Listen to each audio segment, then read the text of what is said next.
This is the Six Figure Home Studio Podcast, episode 54. You're listening to the Six Figure Home Studio Podcast, the #1 resource for running a profitable home recording studio. Now your hosts, Brian Hood and Chris Graham. Welcome back to another episode of the Six Figure Home Studio Podcast. I am your host, Brian Hood, and I'm with my scrumptulescent. Yeah, that's a fake word from, I think it's like Talladega Nights. My scrumptulescent co-host, Chris Graham. Chris, how you doing today, buddy? I'll take it. I'm great, man. How are you? Man, I'm doing great. Just living life. It's Thanksgiving week. Got plans with the fam. I'm sure you do as well. You got anything planned for Thanksgiving this week? Yeah, well, the big thing for us that we just started doing last year is we do ethnic Thanksgivings other than American. Wait, what? Explain. So Thanksgiving is kind of rough because it's like, hey, let's go have the same meal with every part of your family. So like with your dad's side, with your mom's side, with her mom's side. Like there's just all these, let's go all have a different take on an identical meal 3-4 times. That's awful. So at my mom's house, what we do is we pick an ethnicity. And last year we picked Italian. So we had Italian Thanksgiving.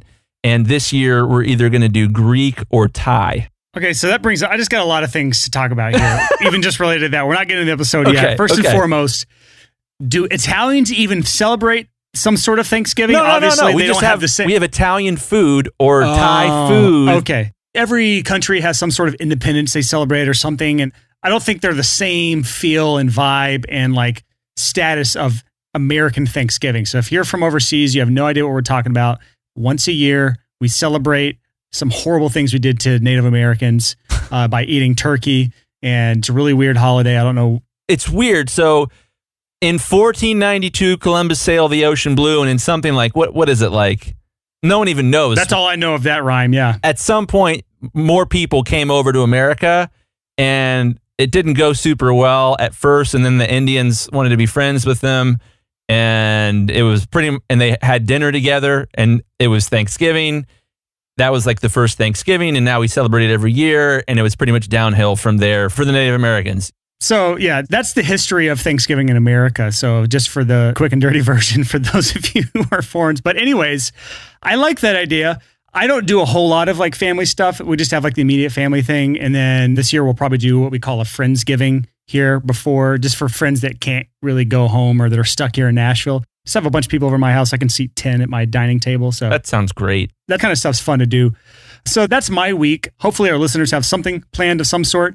If not, just know that I'm thinking about you. Well, Thanksgiving like this begins the holiday season, and it's weird for us as audio engineers and for me as a mastering engineer, because on the one hand, it's like, everyone's celebrating a holiday and no one's making records right now. Yeah, it's a slow time of year for most people.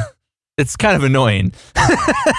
With all that in mind, we're going to keep today's episode pretty short. We just kind of have a singular topic that we want to quote unquote riff on. Yeah. Do you like that term? Do you like, I just threw that out there. It came in my head. I thought we're audio guys. Riffing. Yeah. That's what we.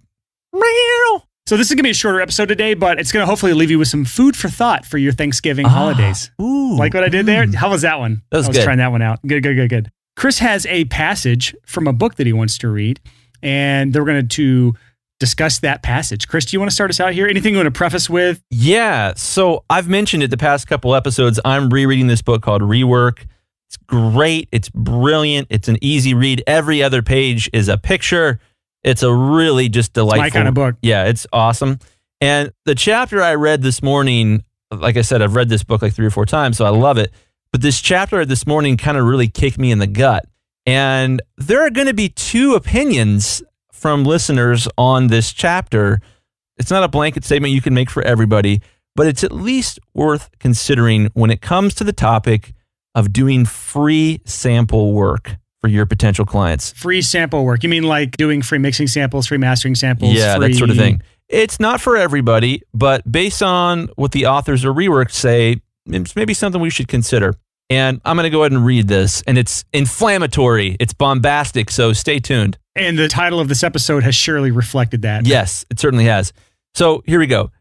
Drug dealers get it right. Drug dealers are astute business people. They know their product is so good, they're willing to give a little away for free up front. They know you'll be back for more with money. emulate drug dealers. Make your product so good, so addictive, so quote unquote can't miss that giving customers a small free taste makes them come back with cash in hand. This will force you to make something about your product or service bite size. You want an easily digestible introduction to what you sell. This gives people a way to try it without investing any money or a lot of time. Bakeries, restaurants, and ice cream shops have done this successfully for years. Car dealers let you test drive cars before buying them. Software firms are also getting on board with free trials or limited use versions. How many other industries could benefit from the drug dealer model? Don't be afraid to give away a little for free, as long as you've got something to sell. Be confident in what you're offering. You should know that people will come back for more. If you're not confident about that, you haven't created a strong enough product or service. Woo, that's fire, man. It is. It's a little preposterous, just the whole drug dealer thing. A little bit, yeah. But think about it this way. They have something that people really want. It is, in some cases, I don't know enough about drug dealers because I don't do drugs. I've never done drugs. I've been straight edge since I was 17. But drug dealers, some have a reputation for having better products than others. I just know this because I've been around the world. I'm old. As audio engineers, the thing we can learn from that is if you are known as someone with a supply that is weak, someone that has a shit supply, someone that has an inferior product, no one's going to come for you. If you are known as being the best of the best, it makes your job as a drug dealer a whole lot easier, or an audio engineer a whole lot easier. Furthermore, if you can give your product away for free, which is what drug dealers do a lot of times, especially for highly addictive substances, if you can give your product away for free in the form of test mixes or test masters or test edits, and it's so damn good, you blow them away with such an incredible product or experience or high in some cases. If you can do that, then they're going to be coming back to you forever. They couldn't even imagine their lives without your product or service. That's hard to do, especially in a world where people are getting better and better at this. The bar keeps continually raising.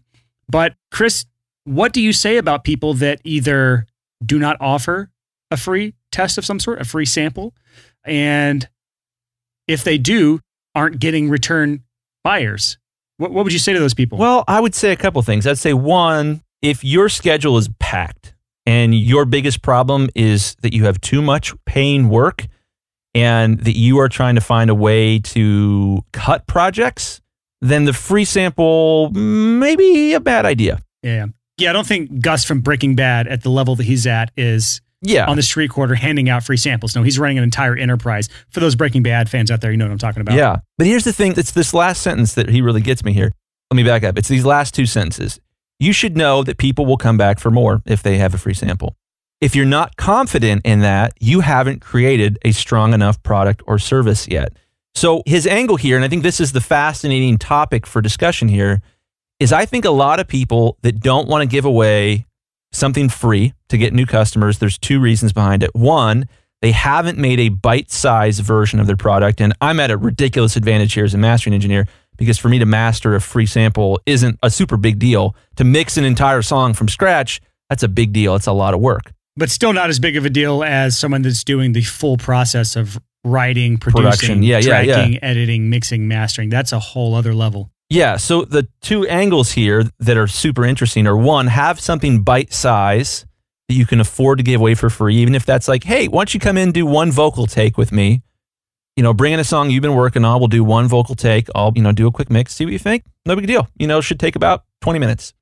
Something like that is interesting. There's a bite-sized opportunity there. But what the authors of this book are saying is that if you're not willing to give away something for free, it might because you're not confident enough that people will come back for more after trying you for free. Yeah, because then here's the situation. If you don't put yourself out there, you can't fail, right? Right. So it's one of those situations you have to be willing to face the fact that you're not good enough yet, which is a scary fact to face. Very scary. But you're never going to find that out if you don't put yourself out there. So whether that is going out, reaching out, trying to find clients, or doing free work in order to get that free test sample out there, or that giving them that free sample and hoping that they return to you. Either way, you're putting yourself out there for potential failure, and that's terrifying. But if you don't do that, how else are you going to grow? I don't understand how else you're going to grow if you don't do one of those two things. Well, and the other component here is fear.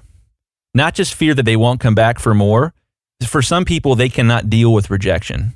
For me, free mastering samples every single day. I have for years. And you get rejected all the time. Oh yeah, I get rejected all the time. But most of them hire me. And that's great. So that's a big reason why my business has grown. But if I wasn't comfortable with losing a project, I wouldn't have had the guts to do a free sample. So now this being said, maybe this is too fast of a transition. I think there is a caveat when it comes to free work. And that caveat, we've seen people talk about this in the Six Figure Home Studio community on the Facebook group. When someone comes to you and says, hey, you should do a lot of work for free, for me, for exposure, red alert, alarms, run as fast as you can. Run as fast as you can. I have something I call the 5 rules of free work.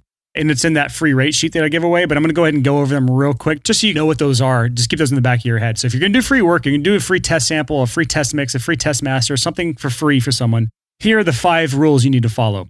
1, if you're going to do free work, keep the project small. There's no reason to do more than 1 to 2 songs for free at most. Yeah. Bite size.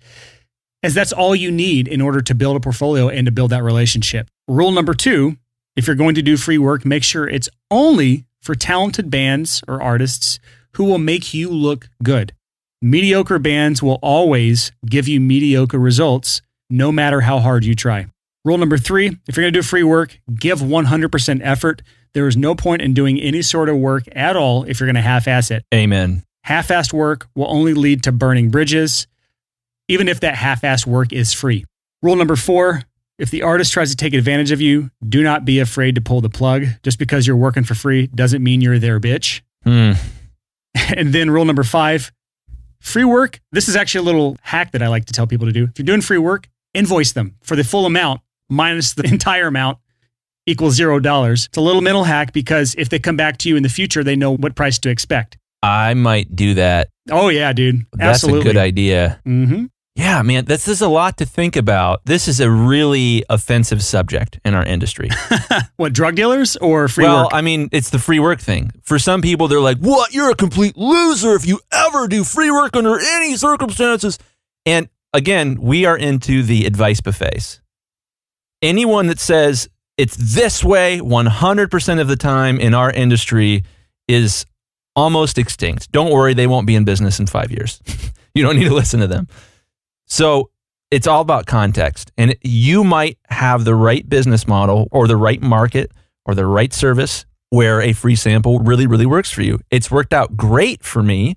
It's not without its drawbacks. I have to schedule time every day to do free samples for people. Which is a talent in and of itself, is the ability to continually do things you don't want to do every day. Well, here's the secret. I actually like doing them. Oh, that's good. That's good. That helps. So here's another, this is like I'm being vulnerable here. One of the reasons I'm good at my job is because of how many free samples I've done. Because you get a lot of repetition. A lot of repetition. And a lot of situations where I'm like, I have to solve this problem. I have to make this song sound good. How am I going to do that? And when you do that 10,000 times, you get good. That brings up a question that I'm curious about. Could you ballpark, or do you know for a really close estimate, how many total songs you've mastered in your career? I'm sure it's north of 10,000. Oh, gosh. That's a lot of songs. Yeah. If you gave me like an hour or two, I could probably figure that out. It's a lot. We'll just stick with it over 10,000. So that leads us to another question to talk about, and that is the bite size thing. We kind of touched on it a second ago, but we never really dug deep, because if you do some sort of service that is more in depth, how do you create a bite size version of that? Because mastering is obviously bite size. That's like one of the most obvious things. If you're a mastering engineer and you don't do some sort of free test master for somebody, I think you're leaving a lot of money on the table. But let's just talk about if you're doing mixing work, which is pretty in depth, or tracking or editing, or something that's a little more work than mastering, or a little more time intensive than mastering. How do you create some sort of bite-sized sample that means you can do free tests? I think I can kind of answer part of that, and that is there's not always a good solution, but this is not always a permanent thing. If you have a natural service or product that lends itself well to little tiny baggies of samples, little tiny services of samples like mastering, if your service automatically lends itself well to that, then you can continue to do the free test masters well into your career, even when you're highly successful. When you have a very high touch service that you do, though, it may only make sense to do it in the beginning as you're getting your name out there, as you're building your portfolio, as you're getting relationships, and then slowly taper off so it's not a permanent part of your business. I think that's one thing worth mentioning. Yeah. Well, so a lot of this is a creativity issue. Are you creative enough to create a bite-sized piece of what you do that you can show people for free what a big impact you can make in their life? I think there's a lot of opportunity for back and forth here. One of the ways we've solved that in mixing world at Chris Graham Mastering is we do a free mix evaluation video. My intent here, guys, isn't to be like, hey, I'm going to give you a bunch of great advice and sneak in some advertisements. At least it's not entirely. Yeah. I'm not entirely motivated by that. That's the added benefit. That's not the only reason you're saying it. Yeah. So my hope is that for you guys that are mix engineers, that you would be thinking about how can I do something for free to give people a taste. One of the things that we've done that people seem to love is we do a really quick evaluation video. So somebody will send in their whole session file, like a Pro Tools session or a Logic session or Cubase or whatever. And my head mix engineer will open it up and he'll make a video that's like a screencast of like, oh yeah, cool song, love this, love that. Is this face on the camera as well? Do you do a picture-in-picture? I don't remember. The reason I'm asking that is whether he does or doesn't, if you can do that, which you can do with ScreenFlow. Yeah, ScreenFlow. It's awesome because they're getting a face with the name and it just helps with the connection, I think, if you can get your face in there along with the video. You know, actually, now that I think about it, we don't do faces. We had considered doing that. We might start doing it. That's a great tip. And I guess as I'm thinking about giving this advice to you guys, it's good for me because it's making me really reevaluate how we do it. So yeah, I would say have your face like a little tiny box on the right-hand side, open their session and walk them through, hey, drums sound great. You know, guitars, I'd probably want to reamp those. Vocal, yeah, I'd do something a little bit like this. You know, we would want to do some compression. I'd probably want to cut some lows here, and I'd think your bass is a little too quiet.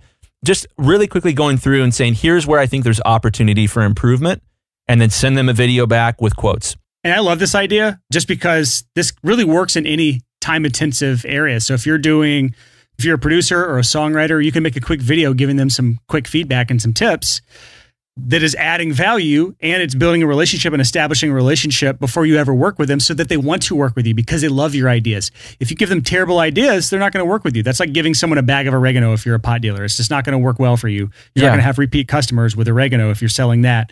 Don't give them bad product. So if you're great at what you do, however, you give them an amazing experience in the video that you give them, critiquing their song or helping them with song structure or helping them with whatever service you provide.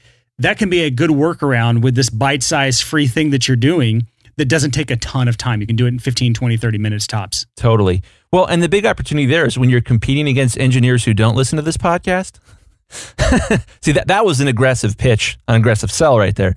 When you're listening to people who haven't been thinking about the things that we talk about and that validation is their number one mission as an audio engineer, they want to feel validated. These types of people don't want to give away anything. They just want people to come in and say, wow, you're a rock star, Phil, fill in the blank here. And when you've got people like that, they're not necessarily going to be givers. That's true. And they're not listening to any podcast that tells them to read the book, The Go-Giver. Yeah, exactly. They're listening to butt rock on the radio, or they're listening to sports talk. I love radio. that band. Butt rock is my favorite band. Yeah. So I think another thing to touch on when it comes to bite-sized services is go back to episode number 33, 5 studio niches ripe for the taking. In that, I think most of those niches we talk about have some sort of bite-sized sample that you can do. The more you niche down your services, the more bite-sized you can become. So if you're a vocal-only studio, have them come in and do a song on vocals or a chorus on vocals, just a little free sample so they get to know you, get to know your vibe of your studio. If you're a podcast-only studio. Let me jump in on the vocal thing here. You could win a client just based on how good your headphone mix is. If a vocalist walks in and is like, whoa, I've never heard myself sound so good while I sang, you can win a client that way. Yep. If you're a podcast-only studio, just doing free podcast edits can be a way to win clients. And that also goes on to that recurring revenue model that most podcast editors kind of work with.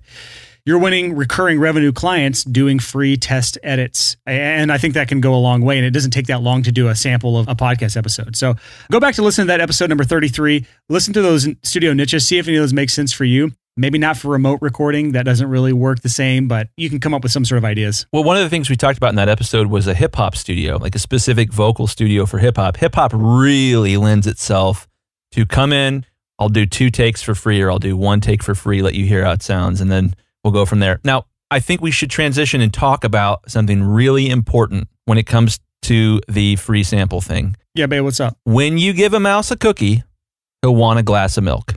The problem, the dangerous thing, is that when you give away free work, that some people have the expectation of a lot more free work, especially friends. This is the importance of communication. If you're going to do some sort of free work, it's good to clarify. So those 5 rules of free work that I gave you, those are more for people that are getting started with their portfolio and they're trying to get full pieces of work on their portfolio. This isn't really the same. It's not always the same as a free test, a free sample, right? Bingo. So that's one big clarification to kind of distinguish between here. What we're talking about is more of the free sample size. You're trying to give them a taste of what you're like, not the full thing. Yeah, it's a free taste, not a free meal. Yeah, you're not getting into bed with these people. You're just giving them a free taste of what it's like to get into bed with you. So I'm on roll. I'm on a roll today. I'm on a roll today.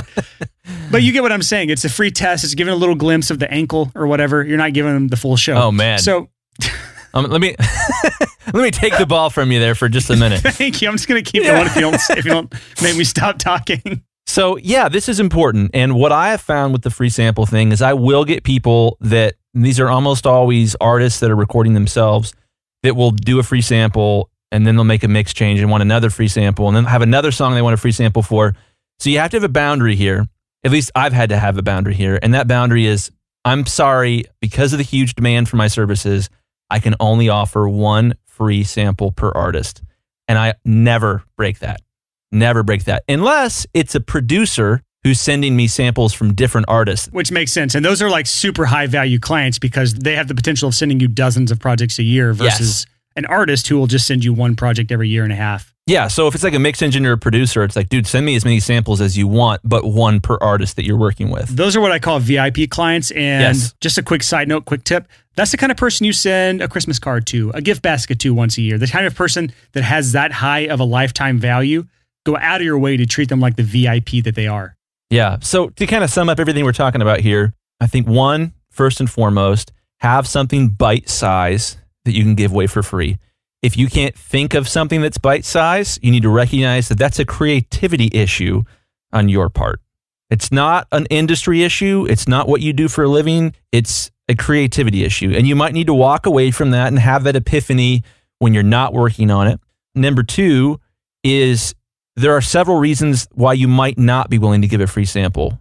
One of them might be that you're not confident enough that anyone will come back after trying your service or product or whatever it happens to be. But you know what? It beats them working with you and paying you and hating the product. Oh, dude. It's way better for you to give a free sample and then walk away than for them to pay you and leave hating your work. Well, yeah, I was going to sum up the whole kind of everything we've said, but now that's another rabbit hole we definitely should go down. So I'm weird because as a mastering engineer, I love the free sample because I'll do a free sample. I'll get the project. Usually I do 2 samples. Usually I'll do one that's a little more compressed and one that's a little less compressed. Like 99% of the time, that's what I do. And when I send that back, they'll often come back and say, whoa, dude, sample number 1, the less compressed version was awesome. We want you to do the whole album. Sweet. I already have a template to start with on the album, and I already have gotten an approval on 1 song. This virtually guarantees your success, that they're going to like your product when the project's over. Absolutely. Well, and that's the beauty of that, is that I don't really get almost any revision requests because I almost always have done a sample first. So they hired me because I already showed them I can do a great job for them. I'm going to compliment them on this project. So the free sample is amazing because it removes the bad eggs. It removes the bad apples. And you're not like, shoot, I let someone hire me that is going to hate my work. Or worse in some cases, I let someone hire me that I'm going to hate to work with. Yep. That's another thing. So the free sample thing, yeah, it's like, oh, I don't want to give away free. I don't want to give away my time for free. I don't want to devalue it. I'm also terrified that they won't like it and then it'll be awkward and I got rejected and I did free stuff and I'm not comfortable with that. But the flip side of that coin is if you have enough clients coming in the door that you're doing a really tiny free taste for, only the ones that are a perfect match will stick around. And that is an amazing, beautiful thing. And my life would be a lot more difficult if I wasn't vetting my customers by doing a free sample for them. Yep. I think we could wrap this episode up. This is a shorter episode today, but I think you could wrap this episode up by rereading that passage after us talking about this in detail. Because now that we've kind of gone down this rabbit hole and we've gone over and we've explored this as audio engineers and home studio owners and mastering engineers, re-listening to that again, I think is going to be beneficial to us all. So go ahead and read that again, Chris. Drug dealers get it right. Drug dealers are astute business people. They know their product is so good, they're willing to give a little away for free up front. They know that you'll be back for more, and this time with money. Emulate drug dealers. Make your product or service so good, so addictive, so quote unquote can't miss, that giving customers a small free taste makes them come back with cash in hand. This will force you to make something about your product or service bite-size. You want an easily digestible introduction to what you sell. This gives people a way to try it without investing any money or a lot of time. That's a risk reversal. We've talked about that before on the show. Bakeries, restaurants, and ice cream shops have done this successfully for years. Car dealers let you test drive before buying them. Software firms are also getting on board with free trials or limited use versions. How many other industries could benefit from the drug dealer model? So don't be afraid to give away a little for free, so long as you've got something to sell. Be confident in what you're offering. You should know that people will come back for more. If you're not confident about that, you haven't created a strong enough product or service yet. Hell yeah. So that's a passage from the book Rework, written by, who's it written by, Chris? Excellent question. I don't even know. It's the founders of Basecamp, right? Jason Fried and, I'm so sorry, Heinemeier Hansen. Close enough. Yeah, go look this book up. We highly recommend it. Or Chris does. I have it sitting on my bookshelf. I still haven't read it yet. But from that one passage, I think we could all get a lot out of this book, most likely. It's great. It's an easy read. It's really fun. And just as we were reading it, there's kind of one more piece I was digesting here. The free sample might not work for you yet because your service might not be good enough. Yeah, he says in the second paragraph here, emulate drug dealers.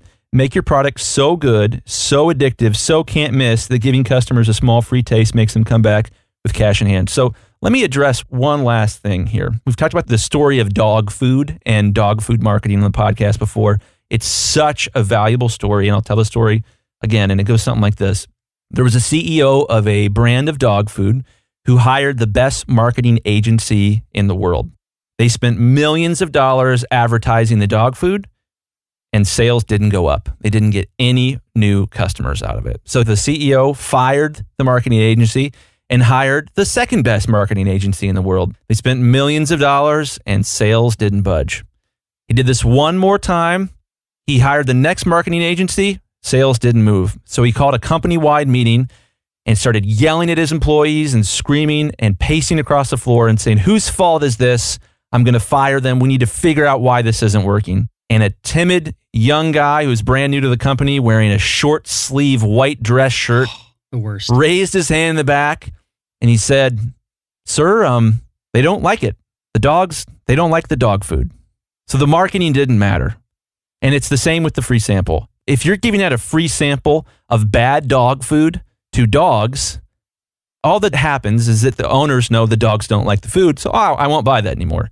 You have to have an amazing service. You have to be great at what you do for the free sample to work. If you're giving away bad free samples, you've only told people you suck. I really want to urge you, go back and listen to or re-listen to episode 33, that 5 studio niches ripe for the taking, episode 33. Go back and re-listen to that, because I really think this episode goes hand in hand with that one, because if you can really specialize on one little niche and that is your little box that you are going to do better than anyone else, it is so much easier to create a superior product than someone that's trying to do everything in a mediocre way. So one of the things you could do, sorry, I said I was done, but I've got one more thing to respond to you on that. I'm inspired. If you're trying to create a niche, you might first think about how you would market it. Not about what you would do, but about what you could do to market some of the niches that you're thinking about niching down to. For me, as a mastering engineer, I loved mastering long time before I did it full time. It wasn't until I had the marketing idea for that before and after player. When I had that idea, it was like, oh my gosh, yes, I could get strangers to hire me. This is awesome. I'm going to build it. I'm going to make a website. It's going to be incredible. And it worked. If you are thinking about what niche to get into, one of the most important things you should ask yourself is, how would I market it? And if you're in a situation like, a podcast editor, or like, hey, I'll edit one of your episodes for free, and that's your pitch. all of a sudden you have a way to get people to reach out to you. And that's a make or break it difference between just, hey, I do this thing. It's a little different than everybody else.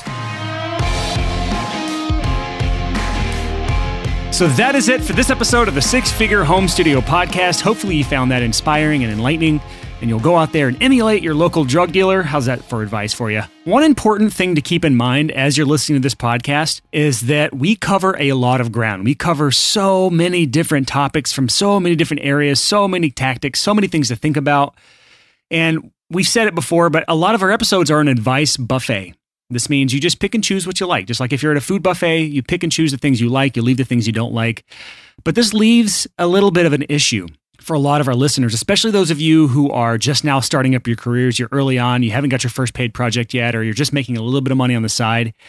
And that's this danger that you get overwhelmed. You get paralysis by analysis, or you get something called shiny object syndrome. And that's where you are trying a different thing every other week when you hear the podcast and you think, oh, that's a cool strategy. And you completely abandon what you just realized you should do last week. And now you're onto this new and better and bigger thing. And the thing is, I'm guilty of that myself. I do this all the time in my own business, but the result of shiny object syndrome is a lack of effectiveness. You're busy all the time, but you're not actually completing any work. You're not actually effective in what you're doing. And that's an important thing. Being effective is a whole lot better than being just quote unquote busy. And this is something that's been on my mind a lot over the past couple of months. I've been trying to plan out content for the Six Figure Home Studio, for the YouTube channel, for the blog, for our podcast. And this thing keeps coming up every time I look at our audience. There is a large portion of our audience that is not served. I segment our audience, in my brain at least, into 3 different buckets. The first bucket's the full-time home studio, people like me, people like Chris, people earning a full-time living from their audio skills. The second bucket is the part-time home studio, those earning a part-time living from their audio skills. And then the third bucket is just those getting started, those that haven't even made their first dollar yet, or their first $1,000, or even their first $10,000 yet, those at the early part of their careers. And what I've noticed is none of our content really serves that new studio owner, that person that's still early in their careers, that third bucket of people that have earned less than $10,000 from their studios. And so I created a brand new course. It is launching this week. The first module comes out on Monday, and the course is going to walk you through everything you need to know and everything you need to do in order to earn your first $10,000 from your studio. So the course is laid out in 4 different sections. The first section, which comes out on Monday, is the pre-flight checklist. This is everything you need to put into place before you can even worry about making your first dollar. I'm going to walk you through step by step in an entire checklist with a video for each point on the checklist of what you need to put into place, what you need to do, and what you need to have before you can even start worrying about getting your first dollar. That comes out on Monday. Week 2, the second module comes out, and that module covers everything you need to know in order to make your first dollar, your first paid project. And more importantly, and this is really what differentiates this course from all of our other content, including the Profitable Producer course, everything in this module is what you need to do, but also everything you need to ignore at this stage in your career. Until you've made your first dollar, here are all the things you should not be doing. And then here are the few things you should be doing. And if you can follow these steps, it is not a matter of if you get your first paid project, it is just a matter of when you get your first paid project. And then I walk you through a 4-part process to get this done. On week 3, the third module comes out, and that is the module that walks you through everything you need to put into place in order to go from your first paid project up to your first $1,000 without overwhelming yourself. Again, these are fairly simple processes, but these are the things you should be putting your focus into instead of spreading yourself thin or getting overwhelmed and doing absolutely nothing. And then the 4th and final week, the 4th module comes out, and this is where we start putting the big stuff into play. This is where the meat of the course comes in, and this is where we scale you up from $1,000 to $10,000 of total income. So if you are in a place in your career where you are not quite ready to jump into the Profitable Producer course, maybe you're overwhelmed, maybe you're not quite sure if it's a good fit for you because you're just getting started, maybe you just don't want to commit that much of your finances to an investment like that, a course like that, because it's not a cheap course, this new course is probably for you because it is much, much more affordable for any home studio owner. This course is available to join right now if you're a podcast listener, and the first module will be going live on Cyber Monday, November 26th. And by the way, anyone who's in the Profitable Producer course will get this course for free. So if you're a student, you should have an email from me. If you don't already, you should have one soon with instructions on how to get your free course. Everyone else, if you want access to this course, you can find more information at thesixfigurehomestudio.com/10K. That's /10K.